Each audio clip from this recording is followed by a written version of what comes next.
Waste అయిపోయింది. రెండో రోజు కూడా మళ్ళీ అట్నే వేస్తారు. 2 రోజులు ప్రయత్నం చేసి నా వల్ల కాలే. 3వ రోజున దేవా ఆయనకు నాకు మధ్యలో ఏదో ఒక దయ్యం పనిచేస్తున్నట్టు అనిపించింది. దూరంగా ఉన్నప్పుడేమో పోతే పోయినలాగా చేతులు చేయగలుపుదాం అనుకుంటున్నా. దగ్గర వేసరికి వానితో నువ్వు చేయగలుపుడేంది? వానికైనా తెలివి ఉన్నదా? వాడు అట్లా మాట్లాడతాడా ఇట్లా మాట్లాడతాడా? వాని మాటలు నీకు సేవలు వినబట్టలేదా? జ్ఞాపకం లేవా? మర్చిపోయినవా అన్నది నా మనసు.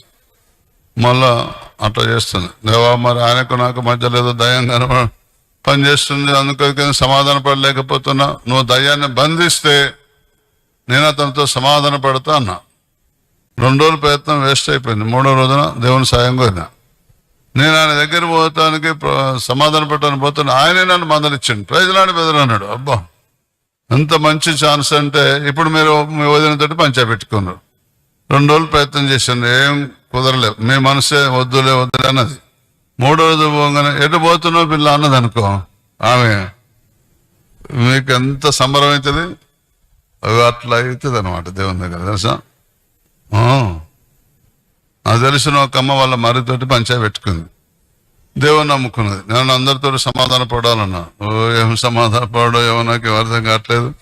వాళ్ళంతా పుట్టు పంచాయతీ పెట్టుకున్నది. వాళ్ళతోటి మళ్ళీ ఎట్లా సమాధాన పడాలన్నది. ఈమె బజార్లో పోతుంటే ఆ పంచాయతీ పెట్టుకున్న వాళ్ళ మరిదే వదినే ఎట్ట పోతున్నావు అన్నాడు. అంతే. దేవుని స్తోత్రం హల్లెలూయా. ఎమ్మటే ఇక మంచిగా తీయగా మాటలు కలిపింది. అంతే కథ. అట్లా సాయం చేస్తాడు. నువ్వు చేయాలి, దేవుడు సాయం చేస్తాడు. దేవుని సాయం కోరుకో. నీతో అయితే పర్వాలేదు, కాకపోతే దేవుని సాయం కోరుకోవాలి. వింటున్నారా అంటే కూడా దేవుడు అందుకొరకే ఆయన యెహోవా నా కాపరి అంటే సహాయకుడు. ఏ విషయంలోనే సాయం చేస్తాడు. ఒకని ప్రవర్తన యెహోవాకు ప్రీతికరమగునప్పుడు ఆయన వాని శత్రువులను సహా వానికి మిత్రులుగా చేయను. సామెతలు 16:7. సామెతలు 16:7. ఒకని ప్రవర్తన యెహోవాకు ప్రీతికరమగునప్పుడు ఆయన వాని శత్రువులను సహా వానికి మిత్రులుగా చేయను. అట్లా శత్రువులను కూడా మాటలు కల్పిస్తాడు దేవుడు. అందరితో సమాధానమును పరిశుద్ధత కలిగినట్టుకు ప్రయత్నించుడి. పరిశుద్ధత లేకుండా ఎవడను ప్రభువును చూడడు. మీరందరితో వాళ్ళే పెద్ద వాళ్ళే వస్తున్నారండి. ఒక్కోసారి దేవుని దిట్టిన వాళ్ళే కావచ్చు.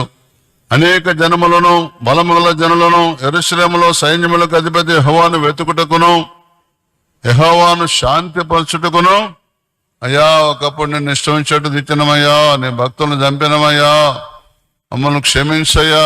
పౌలు భక్తుడు స్టెఫన్ను నిలబడి దగ్గరుండి చంపిపించండి.